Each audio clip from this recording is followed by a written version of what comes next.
കൊച്ചി കോർപ്പറേഷനിൽ മേയർ സ്ഥാനത്തേക്കുള്ള തർക്കം തീർക്കാൻ പുതിയ ഫോർമുലകളുമായി കോൺഗ്രസ് നേതൃത്വം.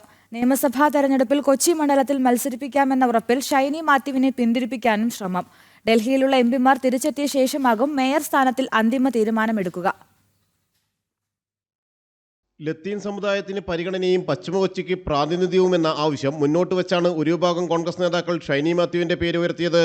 മുമ്പ് കോർപ്പറേഷനിൽ UDF അധികാരത്തിലെത്തിയപ്പോൾ അവസരം നിഷേധിക്കപ്പെട്ടതുകൂടി പരിഗണിച്ച് ഷൈനിയെ തന്നെ മേയറാക്കണമെന്നാണ് ആവശ്യം. ഇതിന് കൊച്ചി രൂപതയുടെ പിന്തുണയുമുണ്ടെന്ന് പറയുന്നു. ഡൊമിനിക് പ്രശ്നേഷൻ അടക്കമുള്ള നേതാക്കളാണ് ഷൈനിയെ പിന്തുണയ്ക്കുന്നത്. വരുന്ന നിയമസഭാ തെരഞ്ഞെടുപ്പിൽ കൊച്ചി മണ്ഡലത്തിൽ ഷൈനി മാത്യുവിന് സീറ്റ് നൽകാമെന്ന ഉറപ്പിൽ മേയർ സ്ഥാനത്തേക്കുള്ള പാർട്ടിയിലെ പോരിൽ ഷൈനി മാത്യുവിനെ തൽക്കാലം സമാധാനിപ്പിക്കാനാണ് നീക്കം. എല്ലാ പരിഗണനകൾക്കും തർക്കങ്ങൾക്കുമൊടുവിൽ KPCC general secretary Deepthi Mary Varghese തന്നെ മേയറാകാനുള്ള സാധ്യതയാണ് കൂടുതൽ. നേതൃഗുണവും പ്രവർത്തന പാരമ്പര്യമുള്ള ദീപ്തിയെ ഒഴിവാക്കുന്നതിനോട് മുതിർന്ന നേതാക്കളിൽ പലർക്കും അനുകൂല സമീപനമല്ല. VK മിനിമോളും സമരരംഗങ്ങളിൽ പിന്നിലായിരുന്നില്ല. എന്നാൽ സംഘടനാ പ്രവർത്തനങ്ങളിൽ മറ്റു സമയങ്ങളിലൊന്നും ഷൈനി മാത്യു തീരെ ഉണ്ടാകാറില്ലെന്നാണ് വിമർശനം.